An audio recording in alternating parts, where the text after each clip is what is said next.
Good morning, everyone. It's a beautiful late October day. 50 degrees out, which this time of day in the morning is pretty much unheard of.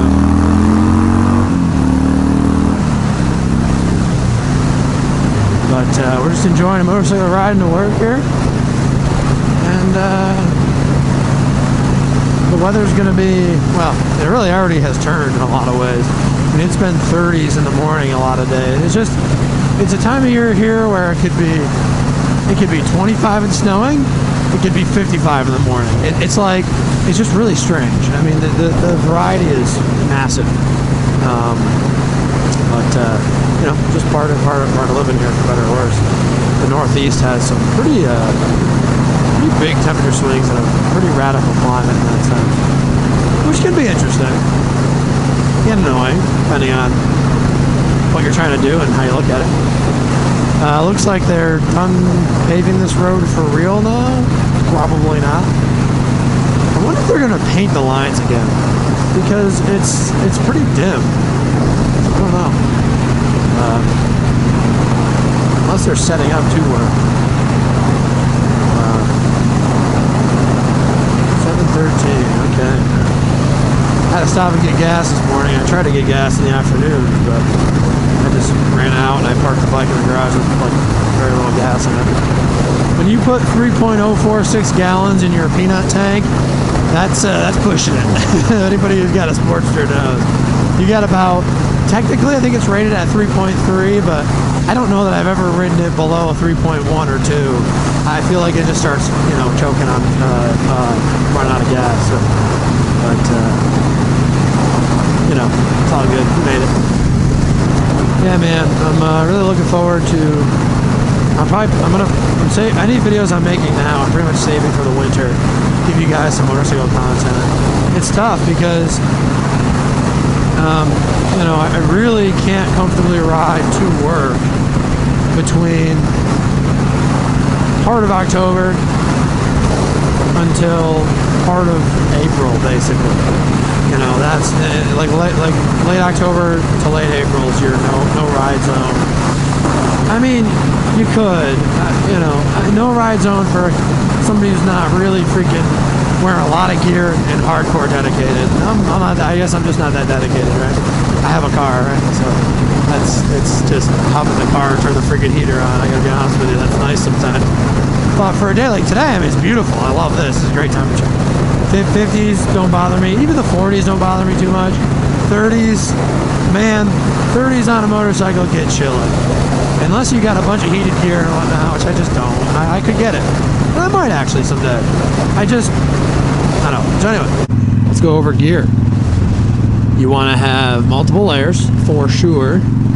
So that's going to be, if it's real cold out, some type of, skin tight underlayer, like what we always called long underwear growing up. I don't know what the technical term is for it. And then you're going to want, I would say 2 layers each, upper body and lower body. So a mid layer and then a nice, heavy duty, leather or some type of insulated coat.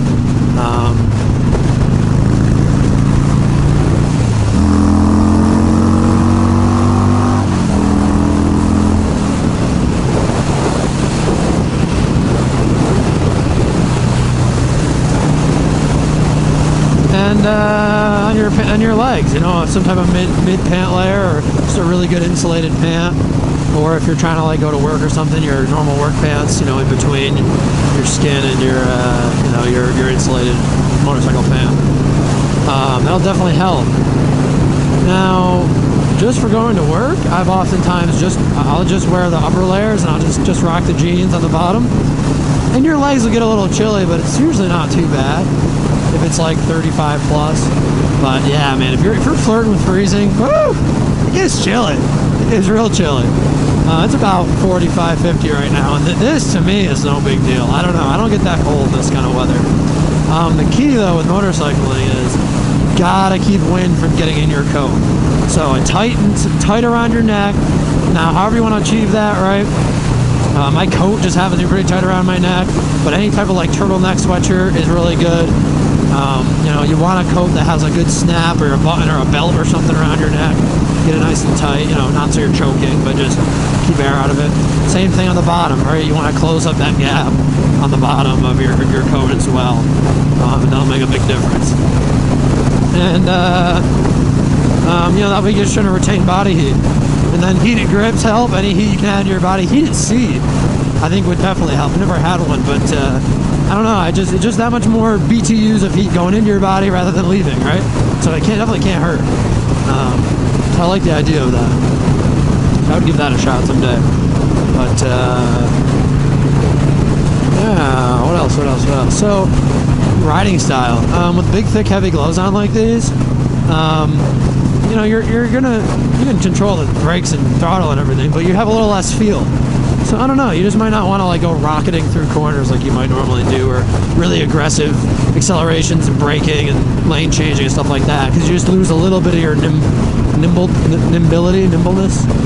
You're going to lose a little bit of that, a little bit of your feel. Plus you probably have a heavier footwear on, maybe a heavier sock too. So that all adds up, you know. And then, you know, keep your distance, right? You don't necessarily want to go out for a 400-mile ride if you don't quite know all your gear and trust it yet. You got to learn if you can be warm for that much time. You know, when I ride in 50 degrees or less, I attempt to, you know, keep the rides under 200 miles just because I find that I'll just start to get like a little windswept, whatever you want to call it. I'll just get like a chill, you know? And I probably should wear more gear too, which would help, but it's hard on a motorcycle, you know, to wear enough gear and still be comfortable riding. It's a little different than like a snowmobile or something, but yeah, windshields, fairings, big help. It's what I don't have, so it'd be nice to have that. Am I losing my lane here? Yep. But yeah, windshields and fairings, big help. Definitely recommend if you you know, want, if you can buy them, especially lowers. That'll keep your legs warmer. And your air-cooled, hot-running Harley engine is your friend this kind of temperatures, because their engine will run cool, but it'll also, what heat it is making, it'll pour it into your crotch area, give you some warmth down there. So you know, it's never a bad thing when it's chilly out. But yeah, as far as like your bike, carburetors sometimes get a little cranky in the cold, but Harley carbs are actually pretty good, and obviously most bikes I think people are on now are probably fuel injected. Not too many dinosaurs left, such as myself, that are still rocking a carbureted bike. So that's something to consider. But yeah. I don't know what they're doing with this road, guys. Literally every day I drive home, there's like it's in some different state. Unpaved, paved, concrete, 1 layer of pavement, 2 layers of pavement, cones, no cones, I don't know. But anyway, big thing though, guys, cars are not necessarily paying as much attention for it. So this time of year, a lot of people, when the weather gets colder, they're just like, oh yeah, motorcycles don't exist anymore, because there's a lot less motorcycles on the road. So you got to remember that, right? Like in the summertime, people are kind of thinking about it. This is why springtime can be so dangerous for motorcycles, because the motorcyclists are not used to their bike from all winter, and the car drivers are not used to motorcycles on the road all winter. So it definitely can, you know, can have an effect of you know, a double negative, if you will. So you gotta think about all this stuff and keep yourself safe out there. And honestly, the big thing is too, if you're really cold, like freaking pre-hypothermic cold, guess what? You're not gonna be paying attention to the road, right? You're gonna be paying attention to how cold you are, and that in and of itself is dangerous. So you owe it to yourself to get the right gear, or to not go ride it. Nobody's forcing you to ride when it's cold out, you know, unless it's your only form of transportation. But you want to try to be, you know, yeah, if it's 30 something out or 40 something out, are you going to be like warm? Maybe not.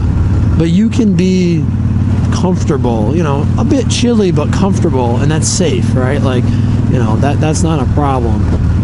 It's if you're freezing freaking cold where it's a real big issue. So traction, right? Your tires on a motorcycle especially are not so much tuned for colder weather. They're really kind of made for warmer weather. So especially if you have a real high horsepower bike or a light bike, keep that in mind. You know, that bike's not going to perform in the cold weather cornering and braking like it does in warmer weather.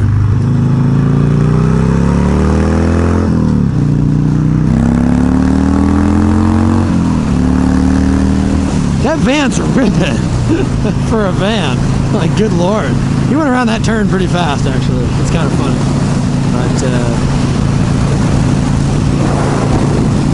it's like a cargo van, too. It's not like it's a minivan. But anyway, yeah, so tire traction, that's definitely a factor. I mean, it just really, kind of holistically, I've done videos on fog, rain, and now cold. The rules are all the same. It's like any adverse condition, and for a motorcyclist, cold is definitely an adverse condition in some sense. It's like, just take it easier, you know. You don't have to be street squid when it's cold out. You don't have to be street squid any time, but especially when it's cold out. And I'm not preaching to the choir here. I am preaching to the choir in that, I've made my stupid moves when it's cold, but just gotta try to take it down a notch or two. And if you go a little slower, guess what? You're not gonna be as cold because the wind's not hitting you as hard, right? I mean, you gotta remember on a motorcycle, if it's 40 degrees out, with wind chill, because you're going 60, 70 miles an hour, it's, 20, right? Like, whatever the wind chill factor is, it's a real thing. And then if it's sunny out, that helps. If it's not sunny out, obviously that hurts. So there's a lot of factors that come into the colder weather riding beyond just the physical temperature. And then guess what? If there's a chance of rain, that's a factor too. It's like a cold rain is no fun, man.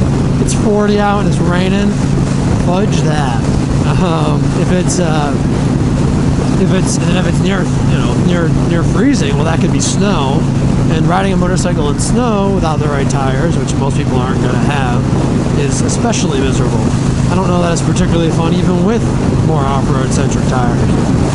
Just because there's no hard packs, and for a two-wheeled vehicle, it's tough. I've ridden dirt bikes in the snow when I was a kid and stuff, and it's doable. But you really need deeper snow, and you still don't have a lot of traction. And it's like you're better off riding on ice with spiked tires. That's a better combo, honestly. So that truck is a little beat up. So yeah. Anyway, I think I've said my piece on this one. So as always, thanks for watching. God bless America. See you on the next one.